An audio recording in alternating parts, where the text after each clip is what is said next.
Halo, assalamualaikum warahmatullahi wabarakatuh. Selamat pagi, bertemu kembali dengan mata kuliah Bahasa Indonesia. Baik, untuk pertemuan kelima kali ini, kita akan belajar bersama-sama tentang kalimat, khususnya pada bagian unsur pembentuk kalimat. Nah, untuk materi kali ini sengaja saya berikan dalam bentuk video agar ketika Anda tidak paham tentang materi ini, Anda bisa menonton ulang video ini. Baik, saya akan langsung masuk ke materi kalimat.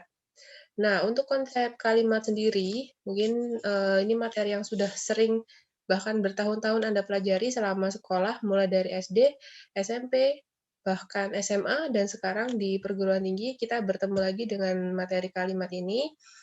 Nah, mungkin sejenak saya berikan sedikit pengertian ya untuk kalimat. Konsep kalimat ini merupakan kesatuan ujar yang mengungkapkan suatu konsep pikiran dan perasaan. Kemudian kalau disampaikan secara lisan akan berupa perkataan, dan secara konsep yaitu merupakan satuan bahasa yang secara relatif berdiri sendiri, mempunyai pola intonasi final, dan secara aktual maupun faktual ataupun potensial terdiri atas klausa. Ini panjang sekali ya pengertiannya ya. Jadi pada dasarnya itu kalimat itu bisa terdiri atas kelompok frasa, bisa juga nanti terdiri atas beberapa klausa, di mana dia akan membentuk sebuah kalimat jika sudah memenuhi syarat-syarat terbentuknya kalimat. Nah, sekarang kita ke syarat-syarat terbentuknya kalimat atau bisa kita sebut sebagai ciri-ciri kalimat. Di sini seperti yang sudah kalian pelajari sejak sekolah dulu, bahwa kalimat itu selalu diawali oleh huruf kapital ya, bukan huruf besar. Sudah tahu semua kan bedanya huruf kapital dan huruf besar? Nah, kalimat diawali dengan huruf kapital dan diakhiri dengan tanda baca. Tanda baca di akhir kalimat ini bisa menentukan intonasi akhir atau intonasi final yang berlaku untuk sebuah kalimat. Jadi misalnya di sini ada intonasi akhir titik, ini untuk kalimat berita, kemudian tanda tanya ini untuk kalimat tanya, kemudian tanda seru ini bisa untuk kalimat perintah ataupun kalimat seruan. Kemudian ciri yang ketiga, kalimat ini minimal terdiri dari unsur subjek dan predikat. Ingat ya, susunan kata disebut sebagai kalimat jika minimal terdiri dari subjek dan predikat. Tetapi ada kalimat tertentu yang tidak hanya terdiri dari subjek dan predikat saja, melainkan dia membutuhkan kehadiran objek sebagai syarat, bisa disebut sebagai kalimat lengkap atau kalimat yang sudah sempurna ya. Nah, nanti kita akan belajar kenapa sih ada yang subjek predikat saja sudah cukup dan kenapa ada yang harus memerlukan objek. Kemudian ciri yang keempat, kalimat itu harus memiliki koherensi yang disebut sebagai keutuhan makna dan kohesi, ini kesatuan makna. Besok kita akan belajar pada kalimat efektif ya untuk materi kohesi dan koherensi. Kemudian ciri yang kelima, nah ini memiliki urutan yang logis.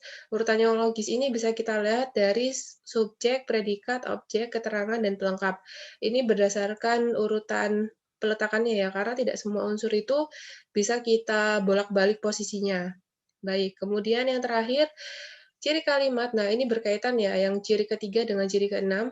Pada ciri keenam ini, predikat transitif itu disertai dengan objek, dan predikat intransitif itu dapat diikuti pelengkap. Apa sih maksudnya ini?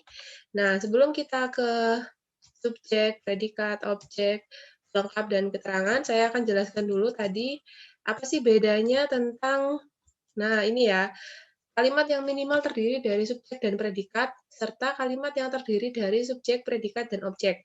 Yang tadi kalian masih ingat yang sudah kalian baca tadi, bahwa kalimat itu jika dia diikuti oleh verba atau predikat transitif, maka dia wajib diikuti objek. Tapi jika dia berupa verba intransitif, maka dia diikuti oleh pelengkap. Nah, sebelum kita masuk ke cara membedakan 5 kalimat ini, saya beri kata kunci dulu. Objek dan pelengkap itu perbedaannya satu, pada pengubahan bentuk ya, pada transformasi bentuk. Ini kan kalimat ini rata-rata terdiri dari kalimat aktif. Coba kalian ubah dulu menjadi kalimat pasif. Jika kalimat ini bisa dipasifkan, maka di belakang predikat ini adalah objek.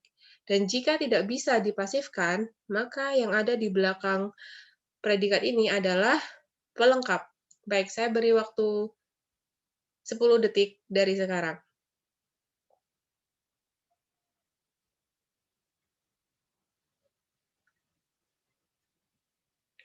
Selesai. Nah, ada 5 kalimat. Dari 5 kalimat ini, pasti kalian sudah punya gambaran, mana sih yang merupakan kalimat transitif dan mana sih yang merupakan kalimat intransitif.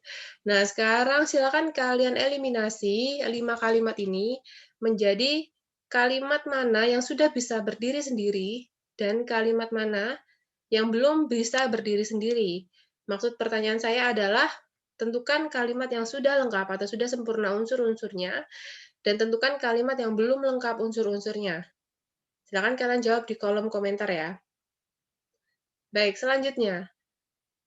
Kalau kalian sudah menentukan mana yang merupakan kalimat lengkap dan mana yang belum merupakan kalimat lengkap, sekarang pertanyaan kedua adalah, silakan kalian baca di dalam hati, mana sih kalimat ini yang maknanya itu sudah jelas dan mana kalimat yang maknanya belum jelas. Belum jelas ini maksudnya adalah kalimatnya itu belum selesai. Kalau kalimat yang sudah jelas itu kalimat yang maknanya sudah tuntas. Jadi ketika kalian membaca sebuah kalimat, sudah tidak ada pertanyaan di otak kalian, di benak kalian, di hati kalian, maka kalimat itu dianggap sebagai kalimat yang sudah lengkap ya, unsur-unsurnya sudah ada semua. Tapi ketika masih muncul pertanyaan di dalam benak kalian, maka kalimat itu bisa kita sebut sebagai kalimat yang belum lengkap. Baik, coba sekarang ya saya eliminasi satu persatu. Dari kalimat pertama, adik makan. Kira-kira yang ada di dalam otak kalian itu makanannya atau aktivitasnya? Baik, benar ya, aktivitasnya. Pada kalimat pertama, adik makan, ini menjelaskan aktivitasnya adik. Makan, selesai. Adik makan, itu berarti kita membayangkan tentang aktivitas yang dilakukan adik, yaitu makan. Sama seperti kalimat kedua. Nah, di sini ada kehadiran kata soto. Misal nih, adik makan, ini kan sudah selesai ya pada kalimat pertama. Kemudian kita perjelas lagi, kita tambahkan kata soto, maka soto ini bukan merupakan objek. Ingat ya, sekali lagi, kalau kalimat yang diikuti objek itu bisa dipasifkan. Coba kalian pasifkan kalimat kedua, bisa atau tidak? Tidak bisa, benar sekali ya. Tidak bisa karena apa? Karena dia tidak memiliki imbuhan. Beda dengan kalimat nomor 4. Adik memakan roti, silakan kalian pasifkan bentuknya jadi seperti apa? Roti dimakan adik.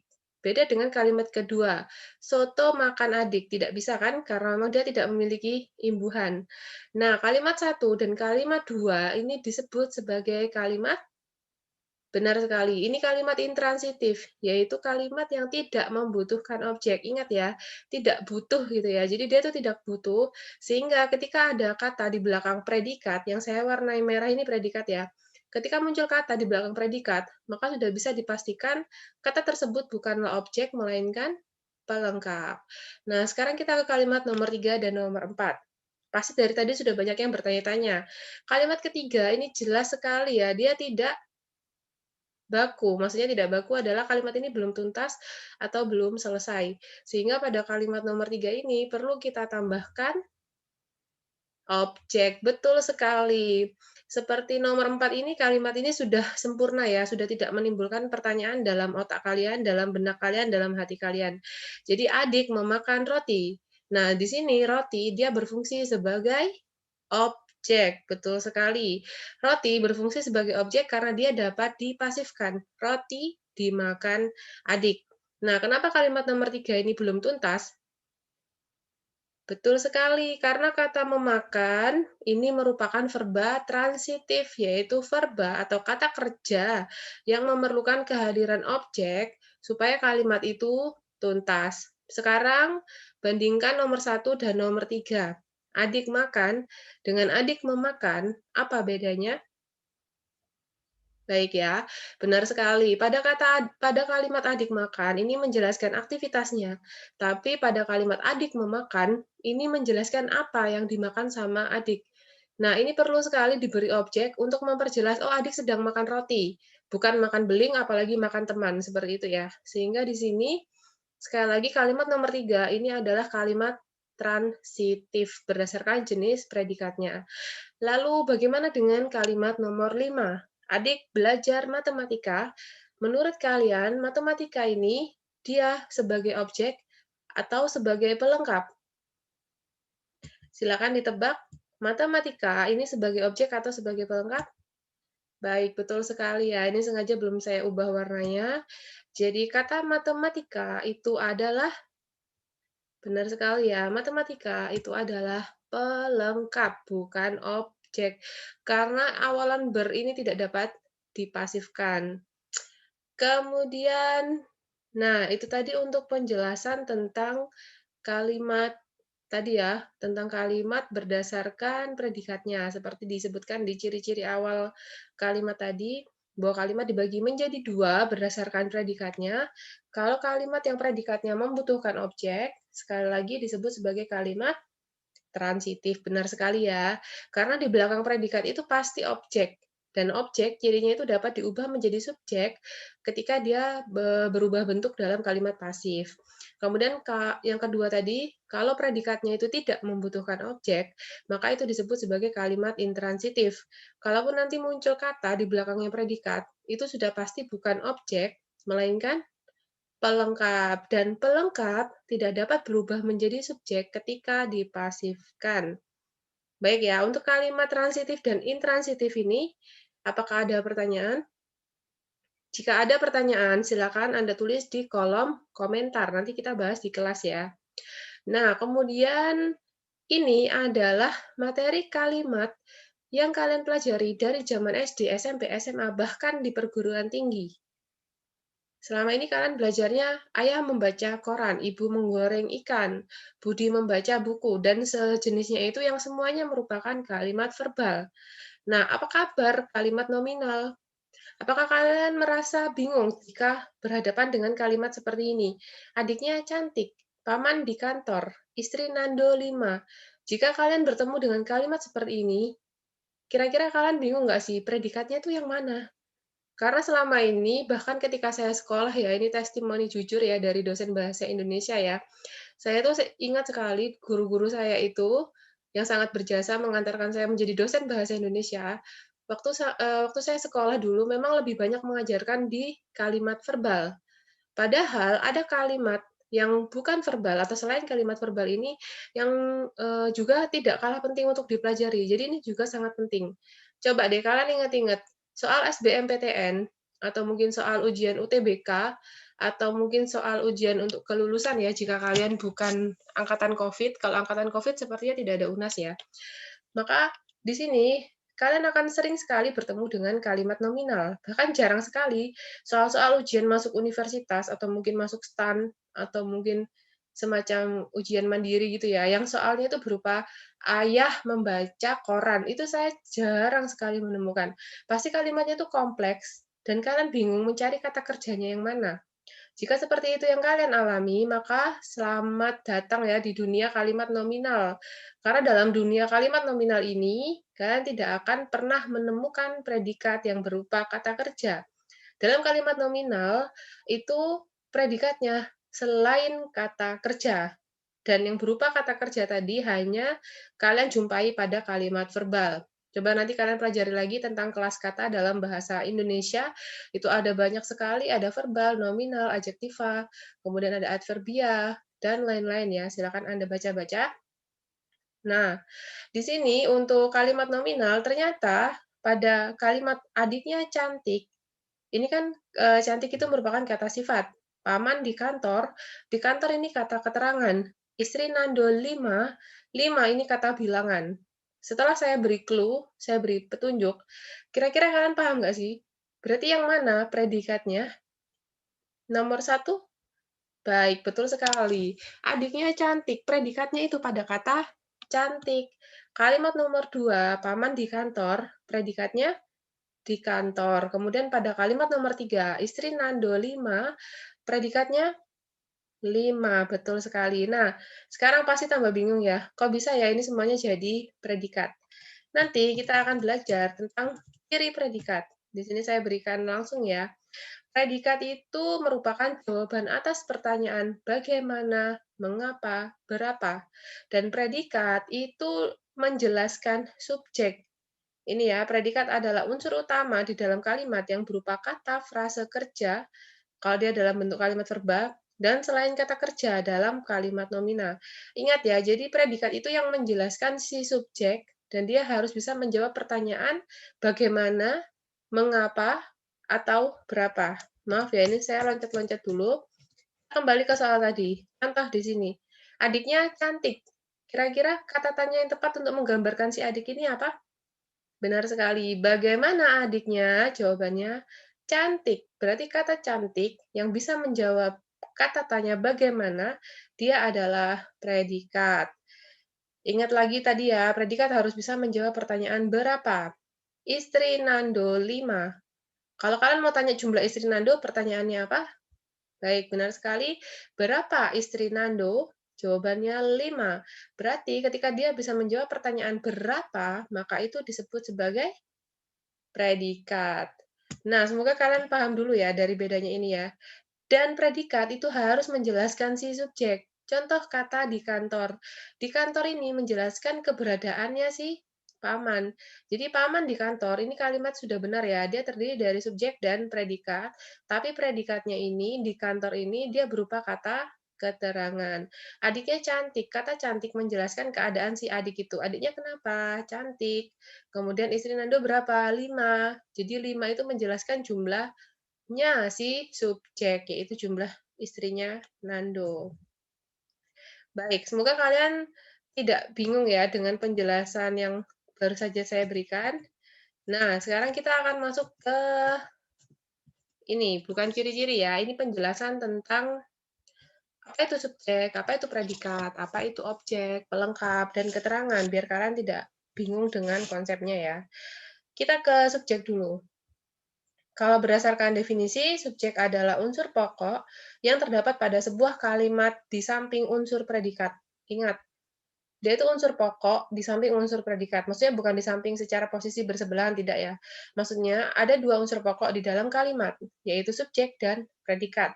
Yang ketiga nanti objek pada kalimat, masih ingat transitif yang saya sebut di awal tadi. Kita ke fungsi dulu ya. Jadi fungsi subjek itu yang pertama untuk membentuk kalimat dasar, kalimat luas, kalimat tunggal, kalimat majemuk. Perhatikan pada kalimat tunggal dan kalimat majemuk, kalian bisa menemukan bahwa dalam kalimat tunggal itu subjeknya ada satu, predikatnya ada satu. Berbeda dengan kalimat tunggal, di dalam kalimat majemuk kalian bisa menemukan ada minimal dua subjek dan dua predikat. Kemudian subjek itu berfungsi untuk memperjelas makna, menjadi pokok pikiran, menegaskan atau memfokuskan makna, memperjelas pikiran ungkapan, dan membentuk kesatuan pikiran. Baik, dari definisi subjek ini, sekarang saya langsung memberikan penjelasan sedikit, nanti kita langsung latihan ya, tentang subjek itu. Jadi kalau kalian mau membedakan antara subjek predikat itu, saya jelaskan bersamaan ini nanti ya, karena subjek dan predikat ini harus terikat maksudnya gimana ya, bergandengan erat ya hubungannya itu ya. Baik, subjek itu merupakan jawaban atas pertanyaan apa atau siapa. Mungkin masih ingat tadi ya untuk predikat, predikat itu merupakan jawaban atas pertanyaan bagaimana, mengapa, berapa. Ingat kalau subjek, jawaban atas pertanyaan apa atau siapa. Masih ingat nggak tadi? Istri Nando 5. Kalau kita mempertanyakan untuk predikatnya, kita bisa menggunakan kata berapa. Berapa istri Nando? Jawabannya adalah kata 5. Kata 5 itu adalah predikat, betul sekali. Kalau kita mau tanya tentang subjeknya, berarti atas kalimat tadi gimana? Coba kira-kira seperti apa? Kalian bisa menggunakan kata, apa saja ya. Apa istri Nando, maksudnya istri Nando itu ada berapa, apa maksudnya itu, apa yang 5, mohon maaf, apa yang 5, jawabannya istri Nando. Jadi kata istri Nando itu bisa menjawab kata apa. Kemudian pada kalimat tadi, ayah di kantor. Pada kalimat ayah di kantor, kira-kira yang menjawab pertanyaan subjek itu kata tanyanya apa? Benar sekali. Siapa yang di kantor? Jawabannya ayah. Sehingga kata ayah ini mampu menjawab pertanyaan siapa, dan kata ayah itu merupakan unsur subjek. Nah, kita ke predikat tadi ya, mirip ya. Kemudian ciri-ciri yang ini dulu, yang ungu ini ya. Subjek itu dapat diingkarkan dengan kata bukan, kalau predikat dapat diingkarkan dengan kata tidak atau bukan. Nah, mungkin kalian bingung ya, maksudnya gimana diingkarkan dengan kata bukan kalau yang subjek, kalau yang predikat itu diingkarkan dengan kata tidak atau bukan. Silakan Anda dengarkan, Anda jawab sendiri, nanti Anda temukan hubungannya. Mana yang benar? Bukan rumah atau tidak rumah? Sudah ketemu jawabannya? Mana yang benar? Tidak marah atau bukan marah? Saya lanjutkan. Mana yang benar? Bukan meja atau tidak meja? Baik, sudah ketemu. Saya lanjutkan. Tidak rajin atau bukan rajin? Sudah ya, saya lanjutkan. Bukan rumah atau tidak rumah? Baik, saya lanjutkan. Bukan apa ya? Contoh misalnya bukan kuning atau tidak kuning. Saya lanjutkan, tidak dingin atau bukan dingin. Tidak di sini atau bukan di sini. Kemudian tidak hujan atau bukan hujan. Oke, dari contoh-contoh yang saya berikan, coba kalian renungkan ya tadi ya. Kira-kira yang mengikuti kata bukan dan kata tidak, itu ada nggak sih perbedaannya atau ciri khususnya? Coba kalian tulis juga di komentar, di kolom komentar ya. Kira-kira apa sih bedanya kata bukan dan kata tidak itu? Nah, nanti kalian akan menemukan jawabannya. Jadi kata tidak dan kata bukan itu akan akan memiliki keterkaitan sekali dengan kata-kata yang mengikuti di belakangnya. Jika dia diikuti kata benda, maka kalian bisa menggunakan kata tidak. Mohon maaf, kalau diikuti kata benda itu biasanya menggunakan kata bukan. Bukan rumah, bukan mobil. Kemudian kalau kata tidak itu biasanya diikuti dengan kata yang berkaitan dengan adjektif atau mungkin adverb ya. Jadi contohnya tidak di sini, tidak merah, tidak rajin, dan sejenisnya. Nah, kemudian kita ke ciri subjek dan predikat yang samaan lagi ya. Ini dulu. Nah, subjek itu dapat disertai kata ini dan itu. Ini dan itu biasanya disebut sebagai pewatas ya, untuk menunjuk. Nah, sedangkan kata predikat ini bisa didahului atau mungkin diikuti ya. Kalau tadi yang subjek itu diikuti tapi di akhirnya subjek, kalau yang predikat ini diikuti tapi di awalnya predikat gitu ya. Maksudnya gimana sih ini? Nah, ini perhatikan ya. Kalau subjek itu bisa diikuti kata ini dan itu. Jadi setelah subjek itu, biasanya kalau ada ini dan itu tuh subjeknya panjang sekali ya. Bla bla bla bla bla itu apa, seperti itu. Nah, saya berikan contoh saja langsung ke sini. Contoh misalnya ada kalimat ini, coba Anda perhatikan. Dua kalimat ini, atas dan bawah, merah dan hitam ini, silakan Anda bandingkan. Mana sih yang sudah disebut sebagai kalimat dan mana yang belum menjadi kalimat? Coba Anda baca dulu, saya beri waktu 15 detik dari sekarang.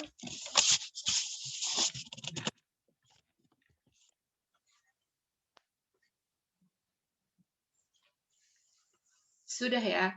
Nah, jadi dari kalimat pertama dan kalimat kedua, kalau kalian fokus memperhatikan, di sini sama-sama kalian temukan kata itu ya. Baik, sudah. Nah, dalam penggunaan kata itu, untuk kalimat pertama ini, dia itu mengikuti kata-kata di depannya. Mulai dari boneka India yang bermata biru dan berambut panjang itu, nah semuanya ini merupakan frasa subjek. Jadi kalimat pertama ini tidak benar ya, maksudnya tidak benar adalah belum tuntas atau belum selesai, karena coba kalian baca dalam hati ya. Boneka India yang bermata biru dan berambut panjang itu, ini panjang sekali loh kalimatnya, tapi tidak tuntas. Sehingga dia tidak tergolong kalimat yang baku. Karena apa? Karena dia tidak punya predikat. Apa sih caranya menentukan, gimana sih cara paling gampang menentukan punya predikat atau punya subjek atau nggak punya dua-duanya atau sudah lengkap dua-duanya? Caranya paling mudah itu pakai perasaan ya. Mohon maaf nih ya, mungkin penjelasan saya di luar nalar atau gimana ya. Jujur deh kalian ketika ngerjakan soal bahasa Indonesia pasti lebih banyak yang pakai perasaan kan daripada pakai logika. Itulah yang bikin nilai bahasa Indonesia kita tuh kadang bagus, kadang nggak bagus. Nah, contoh di sini, boneka India yang bermata biru dan berambut panjang itu, kenapa? Pasti ada pertanyaan kenapa gitu loh.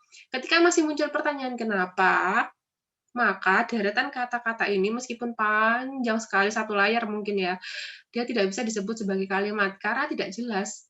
Beda dengan kalimat kedua, boneka India yang bermata biru dan berambut panjang itu rusak hanya dengan menambahkan satu kata, yaitu kata rusak. Kalimat yang panjang ini sudah bisa memiliki makna yang utuh. Jadi kalian sudah punya gambaran tentang boneka India yang matanya biru, rambutnya panjang itu kenapa gitu loh. Nah kan sekali lagi, predikat mampu menjawab pertanyaan mengapa, bagaimana, dan berapa. Ini yang saya maksudkan tadi ya. Nah, kata ini biasanya dia mengikuti subjek yang sangat panjang. Sehingga subjek yang sangat panjang itu biasanya kalian cek deh kalau untuk ujian-ujian akhir seperti itu ya. Pasti kalian ketemu dengan kata ini itu, di depannya itu kayak serentetan kata-kata kata-kata. Nah, biasanya dia merupakan subjek. Karena dipungkas ya, maksudnya di watas atau dikasih pembatas pada kata ini dan itu untuk menandakan bahwa depannya kata itu merupakan subjek. Kemudian untuk predikat, tadi ya, saya sudah memberikan penjelasan sedikit bahwa dalam predikat itu kalian akan kalian akan membaca kalau predikat bisa diawali dengan kata adalah, ialah, kemudian yaitu. Nah, di sini merupakan juga bisa ya. Coba kalian baca deh. Saya beri waktu 20 detik. Silakan kalian baca. Kalian tentukan dulu apa bedanya semuanya ini. Apa bedanya penggunaan kata-kata yang saya tuliskan di dalam materi ini. Silakan, saya beri waktu 20 menit dari sekarang ya.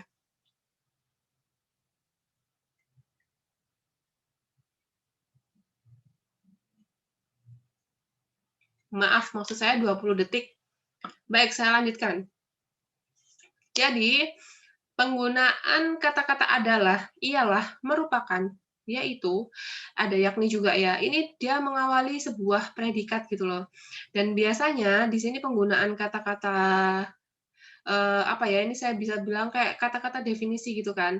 Nah, mulai dari kata definisinya itu, misalnya adalah sampai dengan selesai, itu biasanya merupakan predikat. Karena contoh di sini sekolah adalah tempat belajar. Kalian pasti langsung tahu dong, di sini kalau predikat kan diikuti kata adalah, berarti mulai adalah sampai belajar itu semuanya akan menjadi predikat. Karena apa? Karena dia menjelaskan si sekolah. Sekolah itu apaan sih gitu loh. Sekolah itu adalah tempat belajar. Jadi tempat belajar ini menjelaskan definisi tentang sekolah. Sama seperti guru, ialah pahlawan tanpa tanda jasa. Ialah pahlawan tanpa tanda jasa. Ini menjelaskan definisi dari seorang guru. Seperti itu ya. Biologi merupakan ilmu tentang kehidupan. Nah, merupakan ilmu tentang kehidupan ini menjelaskan konsepsi biologi. Jadi biologi itu apaan sih? Oh, biologi itu ilmu tentang kehidupan. Sehingga di sini bagian belakangnya biologi, mulai dari merupakan sampai kehidupan, ini bisa kita tandai sebagai predikat. Baik. Nah, kalau kalian sudah paham tentang kata-kata yang bisa mengikuti predikat dan subjek, sekarang saya akan masuk ke ini dulu. Tadi kan saya bilang ke kalian ya, bahwa subjek dan predikat itu berkaitan sangat erat. Kenapa saya bilang berkaitan sangat erat? Karena yang satunya itu menerangkan satunya, dan yang satunya lagi diterangkan sama satunya. Kalau kalian bingung, kalian perhatikan yang ada di layar aja ya. Jadi subjek itu adalah yang diterangkan, dan predikat itu yang menerangkan. Maksudnya gimana sih? Nah, di situ saya berikan contoh. Anak itu cantik. Pada kalimat sederhana ini, coba kalian perhatikan, di situ terdiri dari dua unsur saja, yaitu subjek dan predikat. Di mana yang satunya, yaitu subjek, pada kata anak itu merupakan subjek, sehingga kata anak itu yang diterangkan. Kata anak itu diterangkan sama kata apa sih? Diterangkan sama kata cantik. Jadi anak itu tuh kenapa gitu loh, cantik. Nah, sehingga kata cantik itu menerangkan kata anak itu, atau kata anak itu diterangkan oleh kata cantik. Nah, sekarang kalian perhatikan deh yang predikat. Sama aja kan, ruwet aja ya ini ya. Jadi predikat itu yang menerangkan. Kata cantik menerangkan kata anak itu. Bagaimana anak itu cantik, sehingga kata cantik ini disebut sebagai predikat, karena dia menjelaskan kondisi dari si anak itu.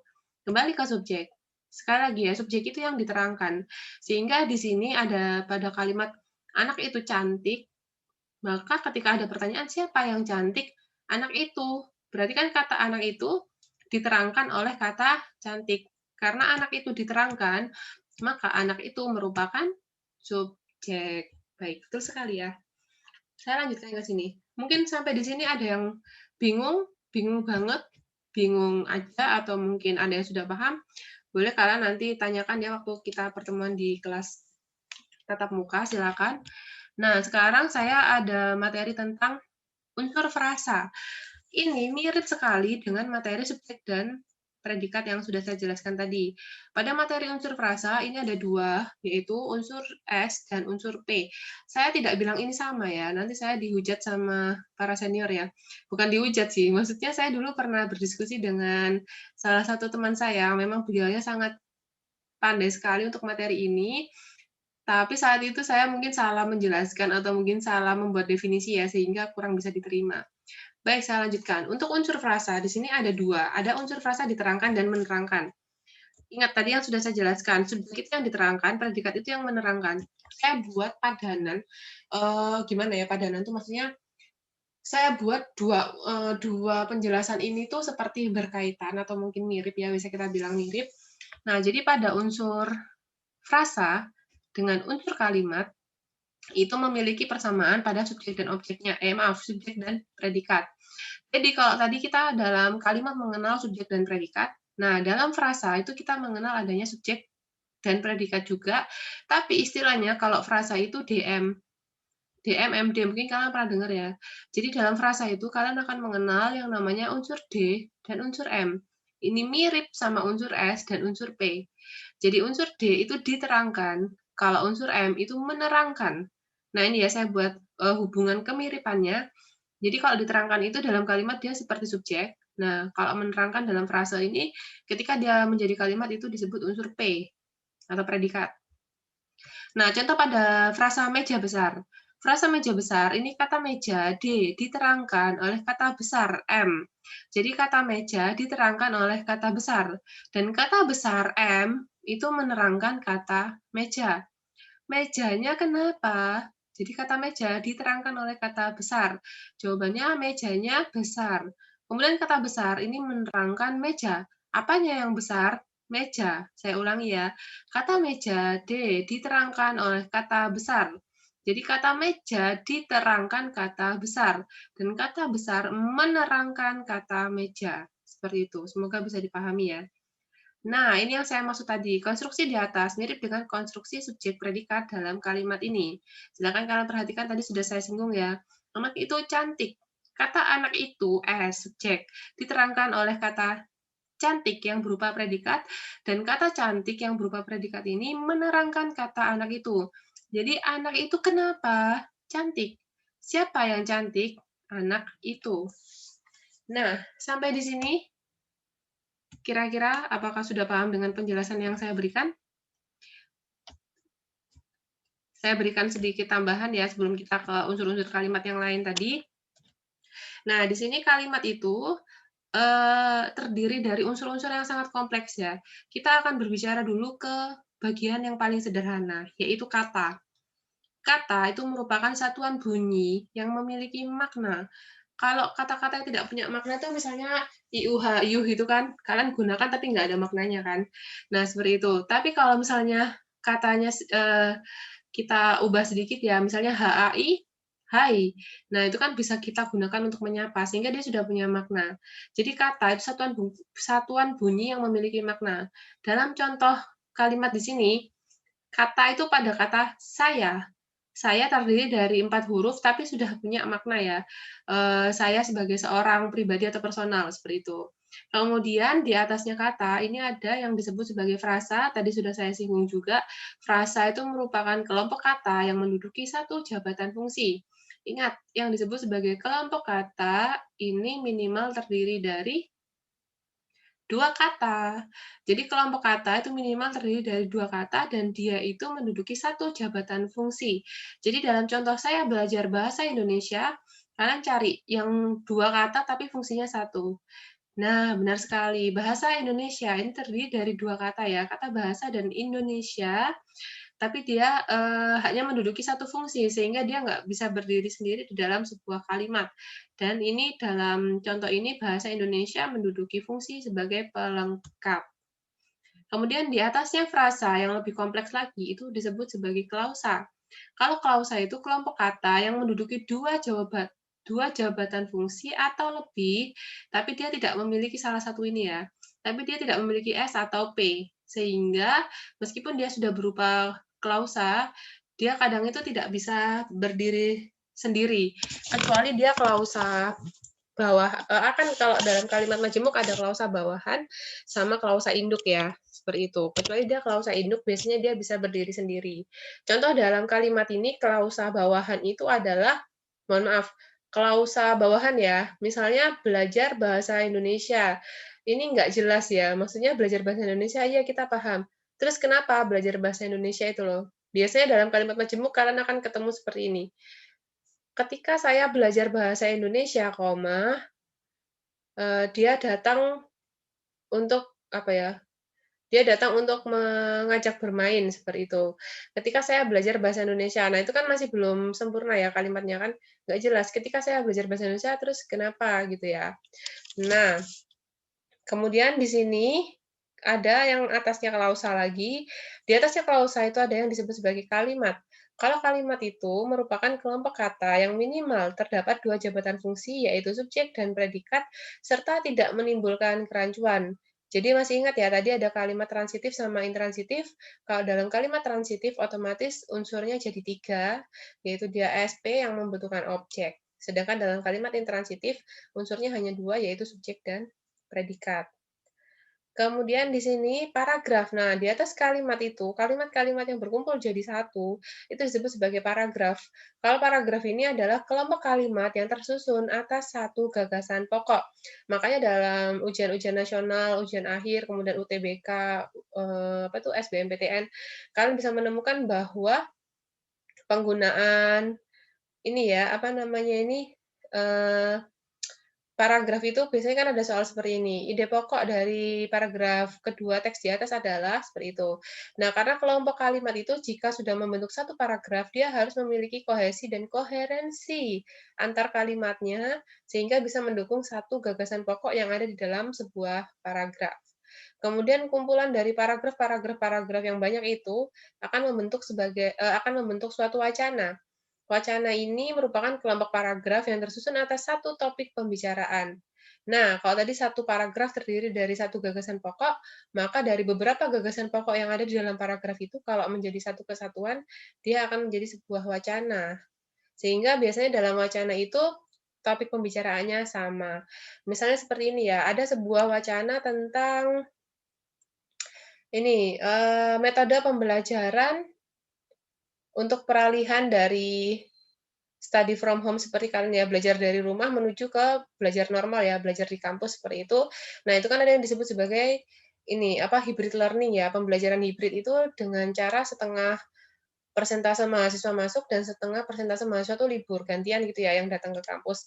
Nah, seperti itu. Jika kalian membuat wacana tentang hybrid learning, maka kalian nanti harus memasukkan paragraf-paragraf yang banyak sekali, itu misalnya terdiri dari 5 paragraf ya, maka semuanya harus berkaitan dengan topik pembicaraan yang sama, yaitu tentang hybrid learning. Mungkin paragraf 1 tentang definisi hybrid learning, kemudian paragraf 2 tentang mekanisme pelaksanaan hybrid learning, kemudian paragraf ketiga tentang persiapan pelaksanaan hybrid learning, paragraf keempat misalnya efektivitas pembelajaran dengan hybrid learning, kemudian paragraf terakhir mungkin evaluasi pembelajaran dengan hybrid learning itu akan seperti apa? Apakah akan menambah jumlah penderita corona di Indonesia ataukah justru dari situ mahasiswa itu merasa lebih nyaman karena meskipun mereka masuknya gantian tuh setidaknya mungkin 2 minggu atau 3 minggu sekali mereka masih ke kampus. Nah, seperti itu ya contohnya. Baik, sekarang saya akan melanjutkan ke apa tadi? Ini ya, unsur-unsur kalimat tadi. Baik, tadi kita sudah berjalan-jalan sangat jauh ya, sengaja saya buat seperti itu biar kalian bisa mencari kaitannya dan hubungannya. Nah, untuk subjek sendiri di sini tadi sudah saya jelaskan bahwa subjek merupakan jawaban atas pertanyaan apa atau siapa, kemudian dapat disertai kata ini atau itu, kemudian dapat diingkarkan dengan kata bukan. Ciri-ciri yang lain, subjek itu tidak didahului kata depan atau preposisi. Kata depan itu dikedari ya. Nah, kalau kalian ketemu dengan kata-kata yang diikuti oleh kata depan, maka bisa dipastikan itu merupakan apa? Kalau diikuti kata depan itu biasanya berupa keterangan. Jadi misalnya di Jakarta, kemudian dari Surabaya ke Malang, seperti itu. Kemudian subjek itu bisa berupa nomina, nomina ini kata benda ya, atau frasa nominal. Jadi frasa nominal ini adalah hal lain yang dibendakan. Maksudnya hal lain yang dibendakan itu seperti apa? Jadi misalnya kalian punya kata teliti. Kata teliti itu kan termasuk kata sifat. Tapi ketika kita bendakan, kita ubah menjadi kata benda, itu dengan menambahkan kata awalan menjadi peneliti, maka kata itu kelas katanya sudah berubah ya. Jadi dari kata sifat yang bermakna teliti tadi itu berubah menjadi kata benda. Karena peneliti kan artinya adalah orang yang meneliti, seperti itu. Nah, ini tadi ciri-ciri subjek. Kemudian untuk ciri-ciri predikat, sudah saya singgung tentang merupakan jawaban atas pertanyaan bagaimana, mengapa, atau berapa, kemudian dapat diingkarkan dengan kata tidak atau bukan. Penggunaannya ini bergantung kelas kata yang mengikuti di belakang kata tidak dan bukan ya. Kemudian ini dapat didahului kata adalah, ialah, yaitu, yakni. Kemudian tidak didahului kata yang, ingat ya, kalau didahului kata yang itu masuk ke bagian dari subjek. Jadi misalnya kayak tadi ya, boneka India yang bermata biru dan berambut panjang itu rusak. Nah, yang di depan kata bermata biru itu sudah pasti menandakan dia masih satu kesatuan dengan kata-kata di depannya, yaitu subjek. Jadi subjeknya tadi boneka India yang bermata biru dan berambut panjang itu. Nah, dari subjek itu tadi inti dari subjeknya itu adalah boneka India. Kemudian munculnya kata yang itu untuk memperjelas boneka India yang kayak gimana sih. Nah, jadi kata yang itu untuk memperjelas, kondisi dari si subjek.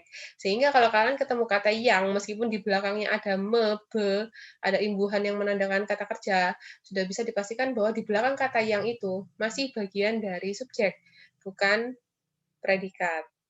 Nah, kemudian ciri yang selanjutnya ini dapat disertai kata-kata aspek atau modalitas. Masih ingat nggak kata-kata aspek atau modalitas itu apa? Baik ya, benar. Misalnya contohnya dapat dapat terbang, kemudian kalau yang aspek itu misalnya sedang makan, kemudian sudah tidur, kemudian akan mandi, seperti itu. Nah, itu kata-kata aspek atau modalitas. Kemudian kita ke objek dan pelengkap. Ini juga jadi satu kesatuan ya untuk objek dan pelengkap. Nah, dalam objek, objek itu adalah unsur kalimat yang dikenai perbuatan atau menderita akibat perbuatan subjek.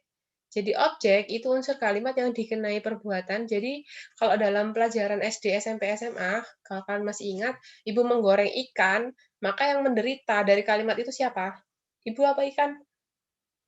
Benar, ikan ya. Ikan tuh menderita karena si ibu goreng dia gitu loh. Jadi ikan itu menderita karena digoreng, sehingga di sini dia sebagai objek. Beda dengan pelengkap. Kalau pelengkap itu, kata di belakang predikatnya itu tidak menderita akibat perbuatannya si subjek. Karena apa? Ya karena dia bukan objek, dia nggak diapa-apain. Beda dengan tadi ibu menggoreng ikan, ikannya tuh diapa-apain, yaitu digoreng, betul sekali. Nah, kemudian ini, objek itu cirinya langsung mengikuti predikat. Dia muncul di belakang predikat ya, menempel persis ya, tidak boleh disisipi. Misalnya, ibu menggoreng kemarin ikan, disisipi kata keterangan, itu tidak boleh. Atau mungkin ibu menggoreng, apa ya, yang mengikuti ya, pelengkap.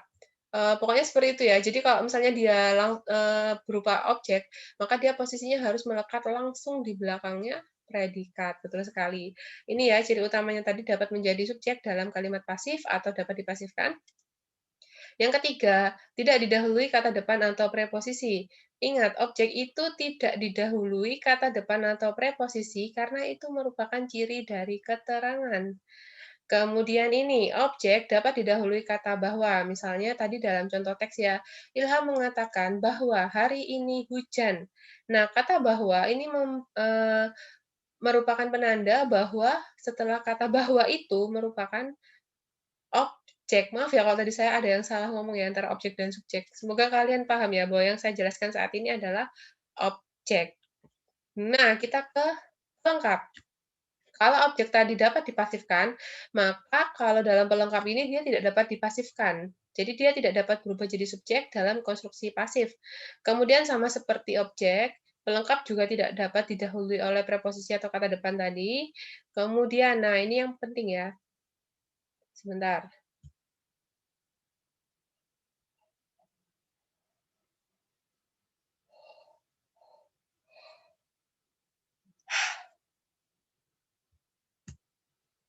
Baik, saya lanjutkan. Jadi ini yang penting. Jadi dalam pelengkap ini, pelengkap itu dia berfungsi untuk melengkapi makna kata kerja, yaitu predikat. Sekali lagi, dia tidak dikenai perbuatannya si predikat itu ya, sehingga dia hanya melengkapi makna dari kata kerja itu. Kemudian dia terletak di belakang predikat, bukan verba transitif. Ingat sekali lagi, pelengkap itu mengikuti verba intransitif atau disebut sebagai verba bukan transitif. Nah, di sini kalian lihat, negara Republik Indonesia berdasarkan Pancasila, bisa nggak dipasifkan? Pancasila didasarkan negara Republik Indonesia tidak bisa ya, karena tidak bisa ini artinya dia sebagai pelengkap. Kemudian ini tadi yang mungkin kalian bingung ya, bahwa pelengkap itu melengkapi makna kata kerja, predikat tadi ya. Dosen mengajari saya ilmu filsafat. Coba kalian pilih mana objeknya dalam kalimat ini.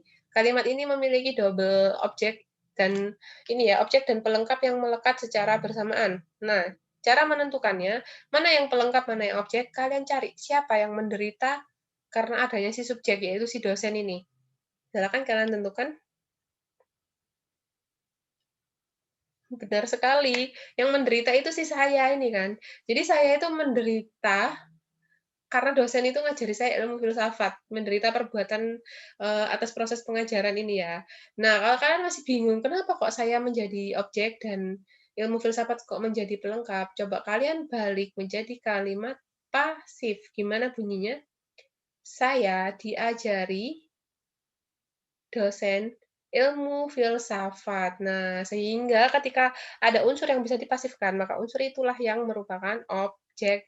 Belakangnya objek, yaitu ilmu filsafat ini merupakan pelengkap. Betul sekali. Baik, untuk materi ini semoga tidak ada pertanyaan, kita langsung ke keterangan, materi terakhir ya. Jadi untuk keterangan ini hal yang paling mudah untuk ditentukan dalam analisis kalimat, karena apa? Karena keterangan itu merupakan unsur kalimat yang memberikan informasi lebih lanjut tentang sesuatu yang dinyatakan dalam kalimat. Jadi dia itu kayak memperjelas konteks dari sebuah kalimat. Misalnya tadi ya, boneka India, salah-salah bukan boneka India. Misalnya contohnya nih, saya belajar. Kan konteksnya hanya kegiatan belajar aja. Oh ya, si Puspa belajar seperti itu kan. Tapi ketika dia ditambahkan keterangan, maka itu akan memperjelas konteks situasi dari sebuah kalimat tadi. Misalnya saya belajar pada sore hari, keterangan waktu ya, di kamar, keterangan tempat, kemudian bersama ibu, keterangan penyerta, dengan sungguh-sungguh, keterangan cara.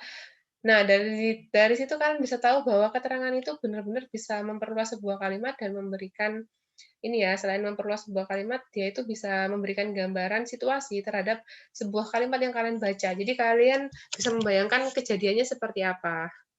Nah, keterangan sendiri, saya tadi salah ngomong nggak ya tentang keterangan ya? Mohon maaf ya, dimaklumi ya.